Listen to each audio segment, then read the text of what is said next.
Good evening करण। चलिए recording शुरू हो गई। बहुत ही प्यारा रिकैप अनामिका में दे चुकी है कि हमने लास्ट क्लास क्या पढ़ा था। आपको मैंने टॉर्क बताया था, ठीक है। तो आज ना हम टॉर्क, मोमेंट ऑफ इनर्शिया, ठीक है, और एक है इक्विलिब्रियम, ये कोशिश करेंगे कि ये चीज हमारी कंप्लीट हो जाए, ठीक है। इट्स 11th एंड आज तारीख है बेटा 22 जनवरी। चलिए सबसे पहले मुझे आपको एक क्वेश्चन से शुरुआत करनी है, जस्ट टू नो कि आप टॉर्क का, क्रॉस प्रोडक्ट का, इनका फील ले पाते हो कि नहीं, ठीक है। अब देखिए आपको ना एक फोर्स का वेक्टर दिया हुआ है, आपको बोला हुआ है कि फोर्स है 2i कैप, 3j कैप और -k कैप, ठीक है। ये आपको फोर्स दे रखी है।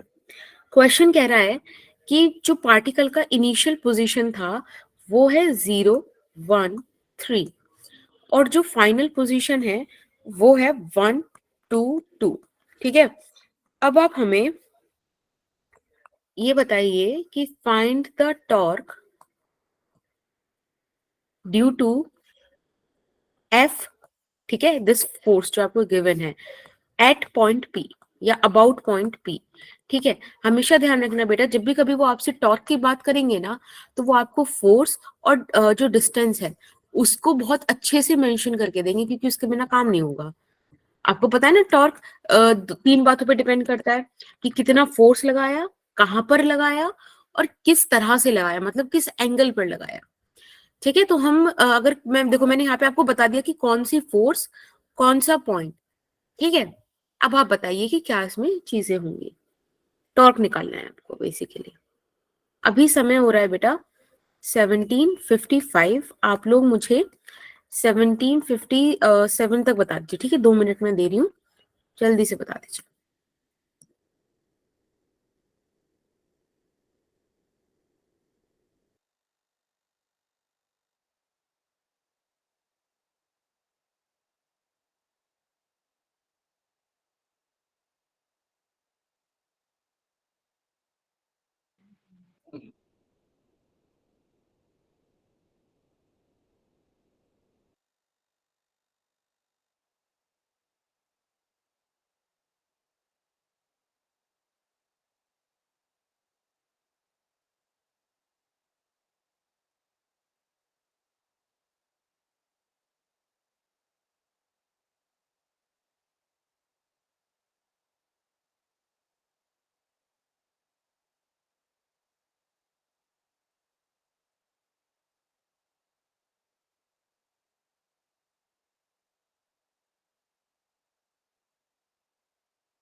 गुड इवनिंग पूजा।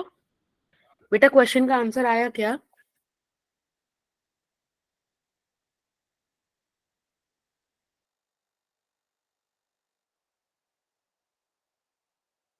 Good evening Gopal.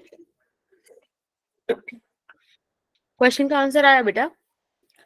नहीं आया? चलो कोई नहीं, मैं बताती हूँ। देखो इसको ना ऐसे कहते हैं कि आपको क्रॉस प्रोडक्ट सॉल्व करना भी इससे आ जाएगा इस क्वेश्चन से, ठीक है। इसको कराने का पॉइंट ही ये था। देखो मैंने आपको बताया था ना लास्ट क्लास कि आप टॉर्क को इस तरीके से फाइंड आउट करते हो। Yes ma'am. ये कोई मल्टीप्लाई थोड़ी है। हाँ काजल देखो आर वेक्टर आपको खुद निकालना था। यहाँ पर मैं बताती हूँ कैसे। मैंने आपको बताया था जब भी दो वेक्टर्स का प्रोडक्ट होता है तो आपको दो चीजें मिलती है, एक होता है क्रॉस प्रोडक्ट, एक होता है डॉट प्रोडक्ट। ये आपका क्रॉस प्रोडक्ट को डिफाइन करता है बेटा। अगर मैं फिजिक्स की बात ना करूं, एक मैथमेटिकली आपसे डील करना चाहूँ तो क्रॉस प्रोडक्ट को निकालने का एक तरीका होता है कि जो भी दो वेक्टर्स है ना उनको आप एक प्रॉपर फॉर्मेट में लिखते हो। अब आप कहोगे कि मैम प्रॉपर फॉर्मेट में तो लिख दे, पर हमारे पास दो वेक्टर है ही नहीं, हमारे पास तो सिर्फ एफ दे रखा है। तो बच्चे आपको आर वेक्टर के लिए भी तो उन्होंने कंडीशंस दे रखी हैं कि इनिशियल पॉइंट ओ है, फाइनल पॉइंट P है। आपने कोऑर्डिनेट ज्योमेट्री में पढ़ा हुआ ना क्लास 10th में कि अगर मुझे r वेक्टर चाहिए तो मैं कैसे निकालूंगी कि x2 minus x1 y2 minus y1, याद है? Yes ma'am. यस तो मैम। यहाँ पे ये हो जाएगा x2 y2 z2, ये हो जाएगा x1 y1 z1। तो x2 माइनस x1 यानी कि 1 minus 0 i cap, 2 minus 1 j cap, ठीक है? ऐसे ही आ जाएगा बेटा 2 minus 3 2 minus 3 k cap, yes, ठीक है। हाँ, थोड़ा सा ना आप लोग के साउंड का थोड़ा सा एडजस्ट कर लीजिएगा, ठीक है। टू और यहाँ पे हो जाएगा माइनस के कैप। ये देखो ये आ गया आपका आर वेक्टर। तो जो आर वेक्टर नहीं था वो एक्चुअली आपको कोऑर्डिनेट्स की फॉर्म में दिया हुआ था, आपको निकालना था, ठीक है काजल? Yes ma'am. ओके, अब यहाँ पे आई कैप जे कैप के कैप है आपके पास। सबसे पहले आपके पास कौन सा वेक्टर दिया इन्होंने? आर वेक्टर दिया। तो बेटा आर वेक्टर आप यहाँ पे लिख दो 1 1 माइनस 1, ठीक है। अब इन्होंने उसके बाद आपको देखो सेकंड वेक्टर आपके पास एफ है, तो मैंने क्या करा, आई कैप का जो कोफिशिएंट है वो आई कैप के नीचे लिख दिया, जे कैप का जो कोफिशिएंट है वो जे कैप के नीचे लिख दिया, और के कैप का जो कोफिशिएंट है वो के कैप के नीचे लिख दिया। ठीक बात? Yes ma'am. Yes ma'am. सबको समझ में आया? हमेशा ध्यान रखना, इस बात से बेहद फर्क पड़ेगा कि आपको फर्स्ट वेक्टर कौन सा दे रखा था, आपने किस वेक्टर को लिखा। हमेशा ध्यान रखिएगा जो फर्स्ट वेक्टर है सबसे पहली रो में आप उसी का लिखोगे, फिर सेकंड वेक्टर का आप लिखोगे। अगर आपने जगह चेंज कर दी तो बेटा बात चेंज हो जाएगी, आंसर चेंज हो जाएगा। अब मैंने यहाँ पे आई कैप लिखा। जब भी मैं आई कैप लिखूंगी तो मैं जो आई कैप जहां पर मतलब जिस रो में आ रहा है, जिस कॉलम में आ रहा है, उसको कर दूंगी एलिमिनेट, ठीक है। फिर जो मेरे पास बचा उसमें कराऊंगी क्रॉस प्रोडक्ट। जैसे कि पहले मैंने देखो डायगोनल का प्रोडक्ट कराया, 1 माइनस वन आया, फिर लगाया माइनस का साइन, और फिर इसका क्रॉस प्रोडक्ट कराया, तो 3 इंटू -1 -3 आया, ऐसे लिख दिया। समझ आया ये चीज? Yes ma'am. अब देखो, अब जैसे कि मेरे को जे कैप चाहिए बेटा। अब जैसे कि जे कैप मेरे को लिखना है यहाँ पे, तो जे कैप को पता है हमें फॉर्मूला ही ये सिखाया जाता है कि यहाँ पे आप ऑलरेडी एक नेगेटिव लगा के लिखोगे, ये ठीक है। जे कैप को हमेशा नेगेटिव लगा के लिखना है। अभी मैथमेटिकल रीजन है, अब वो हम डिस्कस नहीं करेंगे, पर जिस रो में जे है और जिस कॉलम में जे है उसको हम एलिमिनेट कर देंगे, जो बचेगा उसका क्रॉस प्रोडक्ट कराएंगे। सही बात? Yes ma'am. हाँ जी। Yes ma'am. तो देखो 1 -1, यहाँ पे आपके पास -1 आ गया, फिर आपने माइनस लगाया, फिर आप इसका कराओ 2 -1 -2 हो गया, यहाँ पे ब्रैकेट में लिख दो, ये आपका एक कॉलम बंद हुआ। फिर आप प्लस के कैप लिख दीजिए। के कैप अगेन, अब आपके पास देखो जो भी मैंने लिखा उसको मेरे को मार्क करना है, वो वाला रो वो वाला कॉलम मुझे नहीं इंक्लूड करना, ठीक है। फिर जो बचा मैं उसका क्रॉस प्रोडक्ट करा के लिख दूंगी यहाँ पे 3 -2। अब आप देखो जब आप इसे सॉल्व करोगे तो आपके पास आएगा -1 + 3 यानी कि 2 आई cap.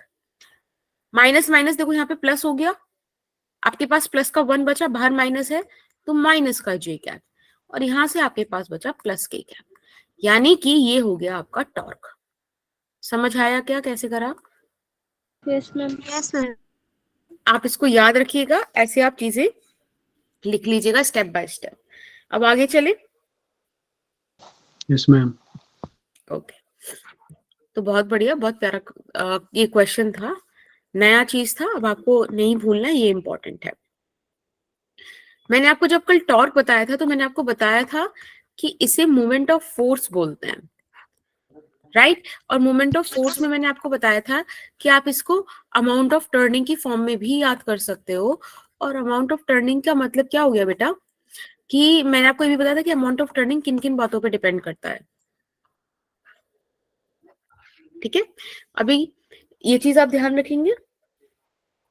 Yes ma'am. Yes ma'am. अब सोचो मेरे पास एक यहाँ पे रॉड है, ठीक है, एक बहुत प्यारी सी बात है, वैसे तो मैं एनालॉजी से भी बता देती, पर जस्ट फॉर फील हम एक बार ऐसे भी डिस्कस कर लेते हैं। हमारे पास एक रॉड है, ये रही, ठीक है बेटा। अब ये जो रॉड है इसमें मैंने इस तरीके से इसको घुमाया, ठीक।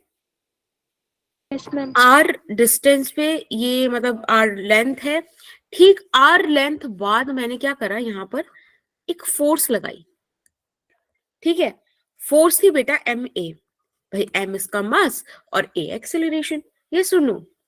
Yes, Yes, ma'am. ma'am. Yes, ma'am. अब सोचो ये जो आपके पास एफ एम ए आया है, अगर मैं इसमें दोनों तरफ 8 से मल्टीप्लाई करा दूं तो कोई दिक्कत थोड़ी है, बात तो बराबर ही रहेगी। Yes, ma'am. Yes, पक्का? ma'am. ठीक है। अब जब ये चीज घूम रही है तो घूमने में मैं ये वाली चीज यूज कर सकती हूँ कि ए को आर अल्फा लिख दूं, Yes, yes, Yes, ma'am. yes, ma'am. तो ये हो जाएगा एम, ए की जगह आ गया आर स्क्वायर और ये हो गया अल्फा। समझ में आया? अब एक बात देखना बेटा, आर एफ, देखो आर और एफ के बीच 90 डिग्री का एंगल है, तो इसीलिए आर एफ साइन 90 डिग्री जो आपका टॉर्क आता वो आपका आर एफ ही तो रह जाएगा, है ना? Yes, ma'am. Yes, ma'am. तो ये आपका टॉर्क हो गया, ठीक है। एम आर स्क्वायर, ये तो मैं इनर्शिया जैसा नहीं होता M R square, Yes, ma'am. Yes, ma'am. और ये अल्फा, देख रहे हो आप चाहो तो ऐसे कंपेयर कर दो और आप चाहो तो कह दो कि हमें तो अभी इनर्शिया के बारे में पता नहीं मैम, आप इसे एम आर स्क्वायर ही लिखो। मैं कहा ठीक है एम आर स्क्वायर लिख लो। तो आपको इतना तो पता है ना कि अगर मैं लीनियर वेरिएबल्स में जाऊं तो टॉर्क का जो एनालॉजी होगा वो फोर्स होगा, और यहाँ पे जो कुछ भी है अल्फा का एनालॉजी ए होगा, तो ये तो एम ए के बराबर है। और मैंने आपको बताया था कि एम की एनालॉजी क्या होती है, मोमेंट ऑफ इनर्शिया होती है। तो आप कैसे भी देख लो, आपको यहाँ से ये फॉर्मूला और अच्छे से दिख जाएगा, तो कल मैंने आपको बाय डेफिनेशन बताया था। समझ में Yes, आया? ma'am. Yes, ठीक है। ma'am. Yes, ma'am. और आप इस चीज को देख के एक बात समझ पाओगे कि मोमेंट ऑफ इनर्शिया को आज से आप ये बोलोगे कि कितना मास है, ठीक है, एक मिनट जाओ, कितना मास है, और दूसरी चीज कि कहां पर है। जब भी कभी आप मोमेंट ऑफ इनर्शिया सोचना चाहो ना, तो ये दो बातें याद रखना। देखो कितना मास है ये एम से रिलेट कर रहा है, और कहाँ है ये आर से रिलेट कर रहा है ना? हमेशा मोमेंट ऑफ इनर्शिया इन्हीं दो बातों पे बात करेगा कि कितना मास और कहां पर है। अब आप ऐसे सोचो, मैं ना आपको एक छोटा सा वीडियो का लिंक दूंगी, मतलब मेरी ही वीडियो थी वो, ठीक है, और उसका मैं एक इंस्टेंट आपको बताऊंगी कि इस इंस्टेंट से उस इंस्टेंट तक देखना। तो वहां पे मैंने थोड़ा सा प्रैक्टिकल करके दिखाया था बच्चों को यूट्यूब पर ही कि कैसे मास का फर्क पड़ता है उसकी पोजीशन से। फॉर एन एग्जाम्पल बेटा, आप ऐसे इमेजिन करके देखो कि आपके पास ऐसा एक बहुत लंबी सी रॉड है ये, ठीक है। अब इस रॉड पे एक बार तो मैंने देखो वेट आपका यहां रखवा दिया, और एक बार हमने इसी वेट को उठाकर ये बिल्कुल एंड में रख दिया। तो आप बताओ कि आपको सबसे ज्यादा तकलीफ इसको घुमाने में किस सिचुएशन पे होगी, फर्स्ट पर कि सेकंड पर? मास इसको एम ही मान लो, बताओ, यहां से आप घुमा रहे हो, ये आप खड़े हो इधर,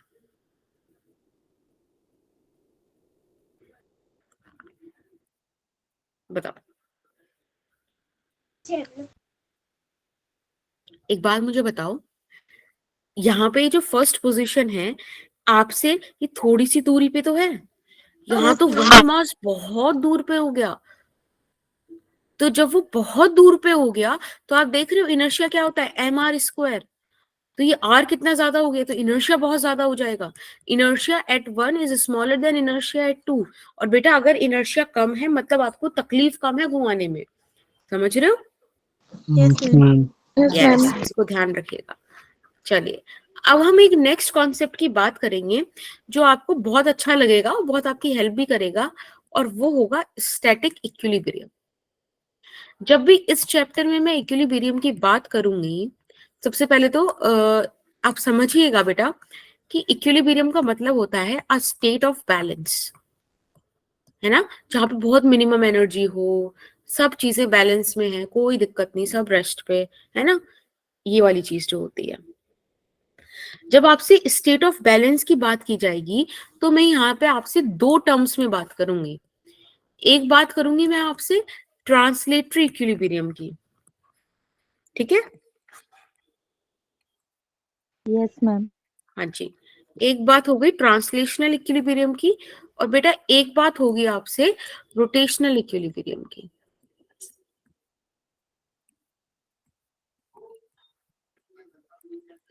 ये बात आपको ध्यान रखनी होगी। जब हम ट्रांसलेशनल इक्विलिब्रियम में एंटर करेंगे ना, तब मतलब है मेरा बेटा लीनियर वेरिएबल से, और लीनियर के लिए मैं आपसे क्या कहूंगी कि नेट फोर्स जीरो है। अब नेट फोर्स जीरो है तो बेटा वो ध्यान रखिएगा एक्स एक्सिस में भी जीरो है, जितनी भी वाई एक्सिस में आपने फोर्सेस लगाई हैं, इसलिए मैंने सिग्मा लिख दिया कि सारी फोर्सेस का सम वो जीरो होगा, और जितनी ही फोर्सेस आपने जी एक्सिस में लगाई हैं बेटा वो भी जीरो होंगी सम करने के बाद। ठीक है, इसका मतलब हुआ एफ नेट जीरो। जब हम एफ नेट जीरो बोलते हैं ना बेटा, तब हम एक चीज और बोलते हैं कि अगर नेट फोर्स जीरो है तो मतलब एक्सेलरेशन क्या हो जाएगा, कांस्टेंट हो जाएगा, राइट? Yes, और ma'am. वो भी किसका, सेंटर ऑफ मास का। अगर एक्सेलरेशन जीरो हो जाएगा, अगर एक्सेलरेशन जीरो तो मतलब velocity of centre of mass would be constant. Yes सुनो, Yes, ma'am. ठीक है। अब यही सारी बातें हम रोटेशनल इक्विलिब्रियम के लिए भी करेंगे। जब मैं रोटेशनल इक्विलिब्रियम को डिस्कस करना चाहूंगी तो मैं सिंपल सी आपसे एक बात बोलूंगी कि बेटा यहाँ पे नेट टॉर्क जीरो होगा। अगर नेट टॉर्क जीरो होगा तो आपको दो क्वेश्चन पूछने चाहिए, बिसाइड्स की आप ये बोलो कि मैम अल्फा जो है वो जीरो हो जाएगा, ओमेगा कांस्टेंट हो जाएगा, ये बातें तो हैं ही। लेकिन जो आप मुझसे क्वेश्चन पूछना चाहिए आपको, वो ये पूछना चाहिए कि जब आप टॉर्क की बात करो तो किस पॉइंट के अबाउट, क्योंकि टॉर्क तो हर एक पॉइंट के अबाउट हर एक फोर्स की वजह से अलग अलग होता है ना? Yes, even ma'am. अगर Yes, सेम ma'am. फोर्स भी है और मैं डिफरेंट डिफरेंट पोजीशन पे टॉर्क निकालना चाहूँ उसकी वजह से तो अलग आएगा। तो इस चीज को पता लगाने के लिए मैं आपको देखो एक कितनी प्यारी बात बता रही हूँ कि नेट टॉर्क जीरो है अबाउट एनी पॉइंट, जो मर्जी पॉइंट उठा लो आप। अगर मैंने आपको बोल दिया कि बेटा ये वाली बॉडी रेस्ट स्टैटिक इक्विलिब्रियम में है या रोटेशनल इक्विलिब्रियम में है, तो आपके पास क्या बढ़िया प्रिविलेज है कि आप किसी भी पॉइंट के अबाउट जीरो मान लो। अब आप मुझे बताओ, जब मैंने अबाउट एनी पॉइंट दे दिया तो जब ज्यादा चॉइसेस आ जाती है ना तो भी थोड़ा कंफ्यूजन होता है कि कौन सा पॉइंट माने। तो मैं अभी तो आपको सिर्फ ये लिख रही हूँ कि वो वाला जो पॉइंट होगा वो बहुत ही वाइजली आप सेलेक्ट कीजिएगा, ठीक है? क्योंकि उससे हम अपनी कैलकुलेशन इजी या हार्ड कर पाएंगे। तो हमें हार्ड तो करनी नहीं है, इजी करनी है। समझ रहे हो? एक एक क्वेश्चन के थ्रू करें इस चीज को, आपको ज्यादा अच्छा समझ आएगा। Yes, अगर ma'am. आपको किसी को भी इस स्लाइड में कोई डाउट हो तो मुझसे पूछ लो, फिर मैं आपको एक क्वेश्चन कराती हूँ। अगर आपको डाउट है तो पूछ लीजिएगा, वरना मैं आगे चलती हूँ। No, ma'am. नहीं है. चलिए बहुत बढ़िया। वैसे आपको पता है ना कि आप मेरी क्लास में पूछ सकते हो डाउट दोबारा, लाइक आप पूछ Yes, सकते हो, ma'am. To be very honest, है ना? डरना नहीं है, ये भी नहीं सोचना कि मैम मना कर देंगी, ठीक है? पूछ लीजिएगा आप। हाँ मतलब बच्चे डर जाते हैं ना, क्यूट से होते हैं, पता नहीं बताएंगे नहीं बताएंगे। देखो यहाँ पर हमारे पास एक फिक्स सपोर्ट है, ठीक है? अब मैंने क्या करा, इसके नीचे मैंने एक बीम हैंग किया हुआ है। बीम बोल दो, एक बड़ा मास बोल दो, जैसी आपकी मर्जी, ठीक है? इसका वेट है 10 kg। मैंने क्या करा बेटा, इस बीम को जो हैंग किया ना, बिल्कुल एंड टू एंड हैंग करा हुआ है ऐसे, ठीक है? यहाँ पे आप और फिक्स सपोर्ट मान लो। अब क्या करा मैंने आपको एक और चीज और बोल दी यहाँ पर कि ये 100 सेंटीमीटर का है, ठीक है बेटा? अब अगर ये 100 सेंटीमीटर का है तो ठीक यहाँ पे कहीं पे मैंने एक 5 किलो का वेट और रख दिया। बस ध्यान रखना कि ये हो गया सेंटर, और ये जो वेट है ना, ये इतना डिस्टेंस, ये बेटा आपको 40 सेंटीमीटर दिया हुआ है, ठीक है? अब इस क्वेश्चन में ना हमने क्या बोला कि ये एक यूनिफॉर्म रॉड है, ठीक है? ये कुछ चीजें मैं यहाँ पे मेंशन कर देती हूँ कि भाई हमारे पास ये जो रॉड है ये यूनिफॉर्म है।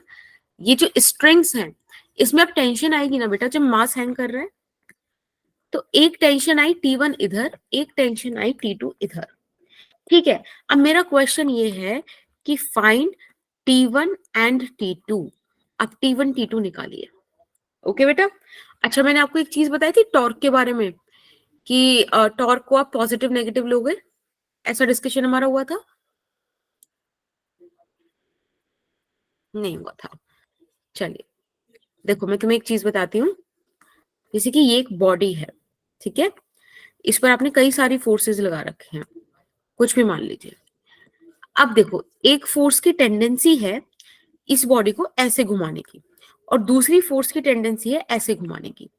तो इसमें जब भी कभी आप एंटी क्लॉकवाइज डायरेक्शन देखो तो उसे पॉजिटिव टॉर्क मान लेना, ठीक है। और जब आप क्लॉकवाइज डायरेक्शन देखो तो उसे नेगेटिव टॉर्क मान लेना। ये ना फिजिक्स में नोशन है कि आपको ऐसे ही कैलकुलेट करके लिखोगे।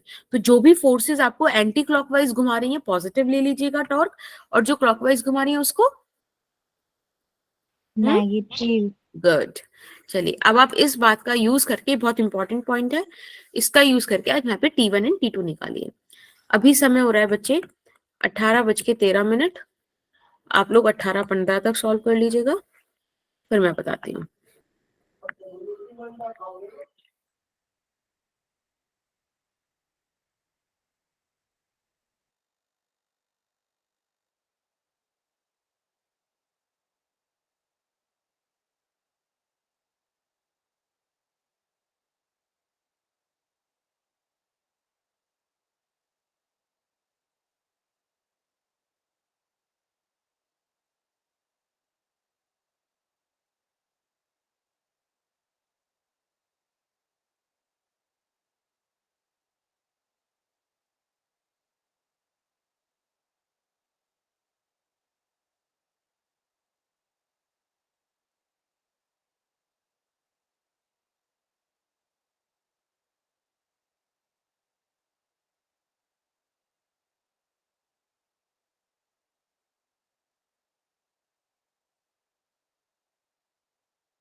बेटा कुछ आंसर आया क्या? हाँ भाई, तुम ना बता सकते हो कि मैम नहीं आया, बता दो आप ही। मैम ओके मेरा नहीं आया। ठीक है, और क्या, आया तो आया, नहीं आया तो नहीं आया, गलत सही तो बात की बात, ठीक है। चलो मैं बताती हूँ, कोई इशू नहीं है। सबसे पहली बात, हमें ये दिखाना पड़ेगा कि इस पे टोटल फोर्सेस कितनी लग रही है। अब आप एक काम करो, आप ना यहाँ पे एक बीम बना लो, मतलब ये वाला जो बीम है उसको इधर ऐसे बना लो। यहाँ पर एक mg है, स्मॉल mg, एक ये हो गया, सेंटर हो गया ये, ठीक है। अब आप इसमें सारी फोर्सेस निकालो। तो मुझे एक तो ये पता चला है कि यहाँ पर T1 फोर्स जा रही है, यहाँ पर T2 फोर्स जा रही है, ठीक है। यहाँ से बेटा mg फोर्स आ रही है, और यहाँ से कैपिटल mg आ रहा है। कैपिटल M 10 kg समझ पा रहे हो ना, और small m 5 kg। Yes ma'am. Okay, अब आप एक बात बताइए कि ये पूरा डिस्टेंस तो 100 सेंटीमीटर है, इतना डिस्टेंस 40 सेंटीमीटर है, और ये इतना डिस्टेंस 50 सेंटीमीटर है। ये सुनो, यस मैम। ओके। अब आपको मैं 3 पॉइंट या 4 पॉइंट बता रही हूँ, आप मुझे बताना कि आप कौन सा पॉइंट सेलेक्ट करोगे। यू नो अपने वो वाला जो मैंने बोला था ना कि अल्फा 0 होगा, सॉरी नेट टॉर्क 0 होगा जिस पॉइंट के अबाउट, आप कौन से पॉइंट को वैसे सेलेक्ट करोगे। ये रहा पॉइंट ए आपका बेटा, ये रहा पॉइंट बी, ये वाला जो देखो ये फोर्स यहाँ से आ रही है, ये पॉइंट सी हो गया, ये पॉइंट डी हो गया। 4 पॉइंट है आपके पास, ठीक है। आप बताइए कौन सा पॉइंट मैं सेलेक्ट करूं। कि अनामिका स्क्रीन विजिबल नहीं है बेटा, स्क्रीन विजिबल है क्या सबको? Yes, ma'am. Yes, ma'am. Visible है ma'am. ओके अनामिका बेटा एक बार ना आप अपनी तरफ से देखिएगा रिफ्रेश करके, मे बी नेटवर्क इशू हो। हाँ जी तो बताइए बेटा आप कौन सा पॉइंट सेलेक्ट करना चाहोगे। देखो मैंने आपको क्या बताया था कि आप पॉइंट ना वाइजली सिलेक्ट करो। C ma'am. Okay point wisely select करो से मतलब ये है कि आपकी मेहनत बचे। अब यहाँ पे आप ध्यान से देखो हर एक पॉइंट से एक ही फोर्स पास हो रही है ना। तो यहाँ पे नंबर ऑफ फोर्सेस वाइज तो प्रिविलेज नहीं है। सोचो मेरे पास एक पॉइंट होता जिस पर 3 फोर्स लाई कर रही होती, दूसरा पॉइंट होता जिसपे 2, तो मैं 3 वाले फोर्स के 3 फोर्स वाले पॉइंट को 0 मान लेती, क्योंकि अगर मैं उस पे टॉर्क 0 मान लेती तो उस हर एक फोर्स की वजह से इक्वेशन में टॉर्क 0 हो जाता। तो मेरी 3 फोर्स इक्वेशन में से चली जाती है। ये सुन लो सिर्फ 2 के साथ खेलना पड़ता मेरे को, है कि नहीं? Yes, ma'am. हाँ। तो एक चीज तो ये हो गई, जब आप भी कोई डिसीजन मेक करो तो पहले तो यही देख लो कि भाई आपके पास एक पॉइंट पे सबसे ज्यादा फोर्सेस जिस पॉइंट पर है उसी को 0 मान लो। जब आपके पास ये वाली कंडीशन हो कि हर एक पॉइंट पे सेम नंबर ऑफ फोर्स है, तब आप ये देखो कि क्वेश्चन आपसे क्या कहना चाह रहा है और कैसे आप इजी कर सकते हो। यहाँ पर मुझसे क्वेश्चन T1 और T2 पूछ रहा है, तो बेटा क्यों ना मैं एक ऐसे पॉइंट पे 0 मान लूं जिससे T1 या T2 पास होते हो। तो अगर मैंने उससे टॉर्क 0 मान लिया तो इक्वेशन खाली T2 के लिए रह जाएगी, क्योंकि आप ध्यान से देखो आपके पास कैपिटल mg का भी वैल्यू है, स्मॉल mg का भी वैल्यू है, तो T2 आ जाएगा ना। Yes, ma'am. Yes, ma'am. Yes चलिए बहुत बढ़िया। फिर तो अब हमने बोला कि भाई हमारी ये जो रॉड है ये स्टैटिक इक्विलिब्रियम में है। यहाँ पे लिखते हैं कि since rod is in static equilibrium, ठीक है, हमारी जो रॉड है वो स्टैटिक इक्विलिब्रियम में है। इसके चलते हम क्या करेंगे, हम यहाँ पे अपना लीनियर वाला यानी कि ट्रांसलेशनल और रोटेशनल दोनों ही बेटा क्या मान लेंगे, 0 मान लेंगे, सॉरी इक्विलिब्रियम कंसिडर कर लेंगे। जब आप ट्रांसलेशनल इक्विलिब्रियम कंसिडर करोगे तो मैंने आपको क्या बताया था कि सारी फोर्सेस 0 होती हैं, एफ नेट आप 0 बोलते हो। Yes, ma'am. जब आप एफ नेट 0 बोलते हो तो आप बोलोगे कि सिग्मा वाई में एक्स में सब में 0, यहाँ एक्स का तो कोई जिक्र नहीं बट वाई का है। अगर आप ध्यान से देखो तो T1 T2 पॉजिटिव वाई में लग रहे हैं, capital mg small mg negative y में लग रहा है। तो मैं ऐसे लिख सकती हूँ ना कि T1 plus T2 is equals to capital M plus small m multiplied by g, यानी कि 10 प्लस 5 इंटू 10 विच मीन्स 150 न्यूटन। तो Yes, एक ma'am. इक्वेशन तो आपके पास ये आ गई, your equation number 1, right? Yes, ma'am. चलिए बढ़िया। अब बात करते हैं बेटा रोटेशनल की। अगर आप रोटेशनल को देखोगे तो रोटेशनल मैंने आपसे क्या बोला था कि आपको किसी एक पॉइंट के अबाउट नेट टॉर्क 0 बोलना पड़ता है। मैं वो पॉइंट ए मान लेती हूँ। देखो ए से T1 टेंशन जा रही है ना, तो ए के अबाउट मैंने 0 मान लिया। अब मैं ए के अबाउट बाकी हर एक फोर्स का टॉर्क निकाल लूंगी। अब आप ध्यान से देखो तो ये जो स्मॉल mg और कैपिटल mg है ये इस बॉडी को ऐसे घुमाना चाह रही है ना, Yes, और जो ma'am. T2 है ये ऐसे घुमाना चाह रहा है। तो अब आप देख लो कि कौन सा फोर्स आपको क्लॉकवाइज, कौन सा फोर्स आपको एंटी क्लॉकवाइज ऐसा कोई टॉर्क प्रोड्यूस कर रहा है, ठीक है। तो आप कैसे भी मान लो, अब आप चाहे फोर्सेस के हिसाब से मान लो, कुछ भी मान लो, बेसिकली आप माइनस mg और वो इस पॉइंट ए से कितना दूर लग रहा है, तो 50 सेंटीमीटर दूर लग रहा है। 90 डिग्री का फैक्टर है ही, तो आप आराम से 50 लिख सकते हो, साइन 90 हो जाएगा। फिर माइनस स्मॉल mg, और ये जो स्मॉल mg है ये इस पॉइंट ए से कितना दूर है बेटा, 60 सेंटीमीटर ना, क्योंकि इस वाले एंड से 40 सेंटीमीटर दूर है। बोलो Yes, ma'am. यस। और जो फाइनली आपका T2 है वो तो 100 सेंटीमीटर दूर है। ये सारा टॉर्क आपने कैलकुलेट कर लिया एट पॉइंट ए और उसको 0 मान लो, है ना, क्योंकि हमें तो पता है कि जिस पॉइंट से जो फोर्स पास हो रही थी, फॉर एग्जाम्पल जैसे मैंने यहाँ पे ए बोला, अब T1 ए से ही पास हो रहा है, तो ये टॉर्क नहीं प्रोड्यूस कर पाएगा, क्योंकि आपने ये चीज पढ़ी होगी ना कि जो फोर्स एक्सिस ऑफ रोटेशन के अलोंग पास होती है वो कभी भी घुमा नहीं पाती। जैसे कि दरवाजे के केस में F cos थीटा था, वो तो उखाड़ के ले जा रहा था दरवाजा। Yes, ma'am. Yes, ma'am. Yes. चलिए अब आप इसको सॉल्व कर दीजिए बेटा, बस आंसर आ जाएगा। यहाँ पे m की जगह 10 पुट कर दीजिएगा, तो 10 इंटू 10 100 और 5 ये हो जाएगा माइनस का 5000। यहाँ पे 5 पुट करेंगे, 10 पुट करेंगे 50, 5 6 30, 3000 और यहाँ पे हो जाएगा T2 इंटू 100। एक काम करते हैं बेटा, 100 हर तरफ से कॉमन लेके काट देते हैं, तो यहाँ बच जाएगा -50 -30 plus T2 is equal to 0। देखो यहाँ से T2 आ गया आपका 80 न्यूटन। जैसे ही आपके पास T2 का इक्वेशन आया, आप लोग यहाँ पे सब्स्टिट्यूट कर दीजिए, तो ये हो जाएगा आपका T1 plus T2 is equals to 150 newton. ठीक है, यहाँ से बेटा T1 का वैल्यू हो जाएगा 150 माइनस 80 अर्थात 70 न्यूटन। आ गई ना वैल्यूज आपके पास। अभी तो मैंने आपको इतना समझाया इसलिए इतना टाइम लगा, वरना मैं तो फटाफट से निकाल देती, है ना, बस एक ही अबाउट टॉर्क लेके। समझ रहे हो? Yes, ma'am. ओके, हाँ जी बेटा, कुछ पूछना चाह रहे हो? मैम एक बार फिर बता दीजिएगा, मेरे पास स्क्रीन विजुअल हो गया, अनविजुअल हो गया था मैम। अच्छा बेटा, कहाँ से समझाऊं? ये क्वेश्चन था, आपने कहाँ तक देख लिया? ये सारा बताना है? आप यहाँ तक बता दो, देख मैं लिया था बता मैम। दूंगी। कहाँ तक? स्क्रॉल नीचे स्क्रॉल कीजिएगा मैम, हाँ, यहाँ से मैम। अच्छा यहाँ से बताना है। देखो, अगर मैंने आपको बोला कि जो हमारे पास रॉड है वो स्टैटिक इक्विलिब्रियम में है, मतलब कि हमारे पास दो टाइप के इक्विलिब्रियम में है, वो एक ट्रांसलेशनल और एक रोटेशनल।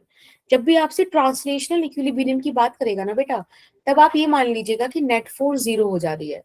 अगर नेट फोर्स 0 हो जा रही है तो फिर आप एक्स एक्सिस, वाई एक्सिस, जी एक्सिस, सारी एक्सिस की फोर्सेस को इंडिविजुअली कलेक्ट करके उनके सम को 0 बोल सकते हो।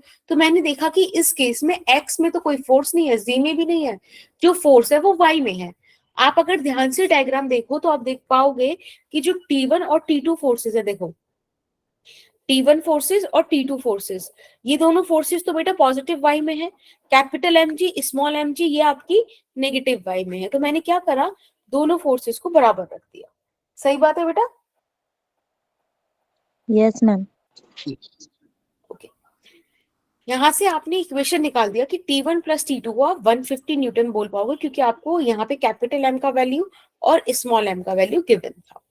जब हमने इतना काम कर लिया, अब मैंने कहा कि चलो अब रोटेशनल इक्विलिब्रियम पे चलते हैं। जब हम रोटेशनल इक्विलिब्रियम में एंटर करें तो हमको पता था कि नेट टॉर्क 0 होगा। अब सिर्फ डिस्कशन ये था कि इतने पॉइंट्स में से आप कौन सा पॉइंट लो। तो मेरा कहने का पॉइंट ये था आप लोगों से कि अगर आपके पास एक पॉइंट पे किसी पे 3, किसी पे 2, किसी पे 1 फोर्स है, तो जो 3 वाली फोर्स से जिस पॉइंट पे लाई कर रही है उसके अबाउट टॉर्क 0 ले लो, क्योंकि आपको पता है कि आप जिस पॉइंट के अबाउट टॉर्क कंसीडर करोगे उससे पास होने वाली फोर्स कोई भी टॉर्क आपको नहीं देगी, 0 होगा वो टॉर्क, है ना। जैसे कि बेटा मैंने आपको, अगर आपको ध्यान हो तो दरवाजे वाला बताया था कि परपेंडिकुलर फोर्स ही घुमा पाएगी, सही बात, जो उसी की Yes. हाँ जो लेंथ के अलोंग चला जाएगा वो नहीं कर पाएगा।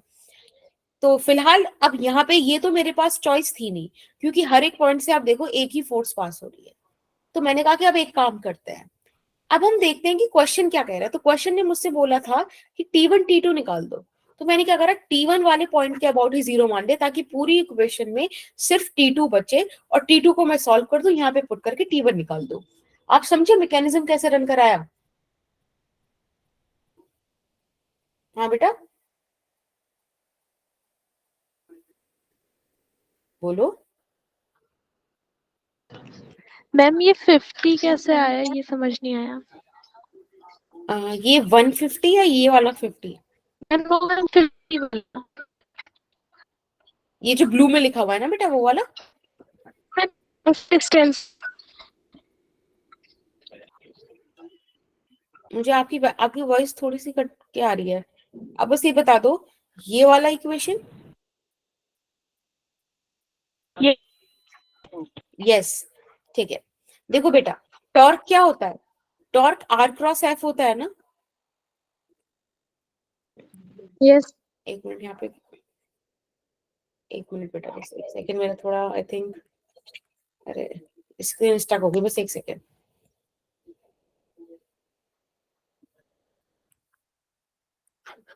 हाँ, देखो,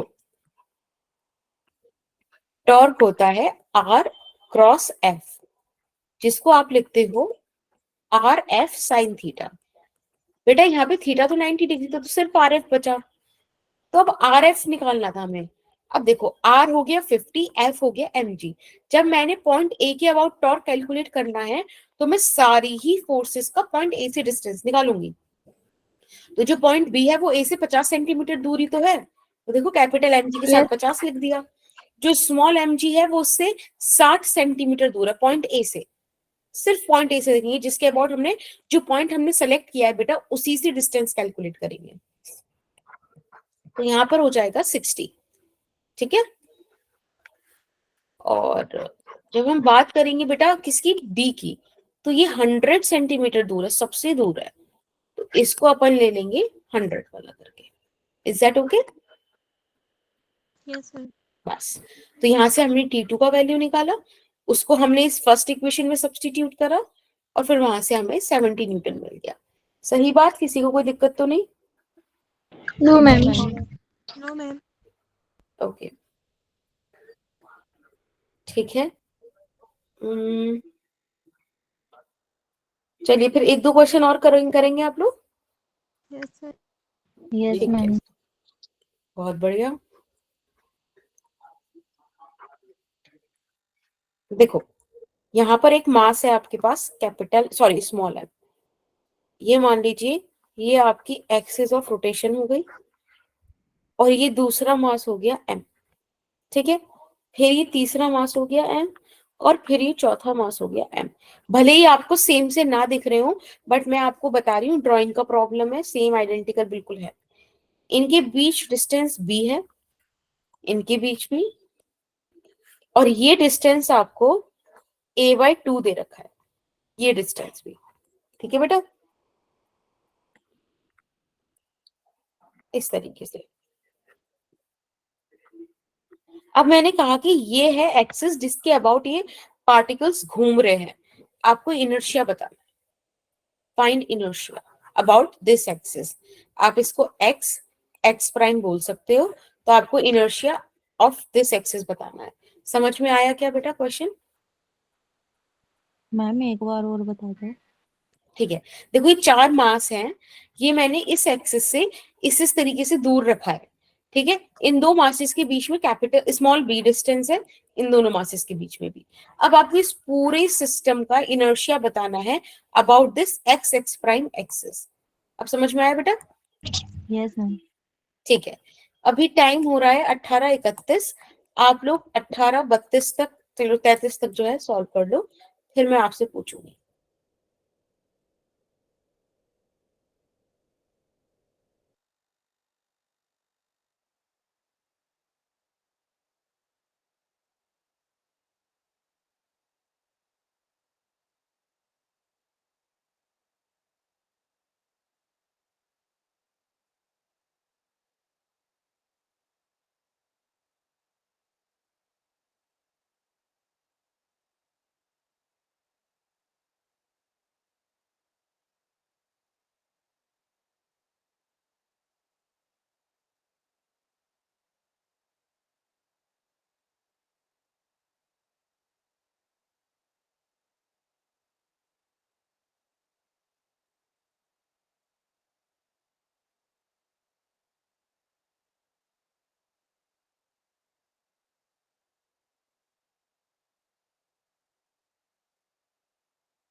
बेटा आंसर आया क्या इसका?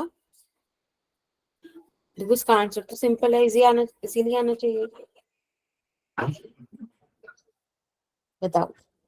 अच्छा कुछ तो आया होगा, वो बता दो चलो।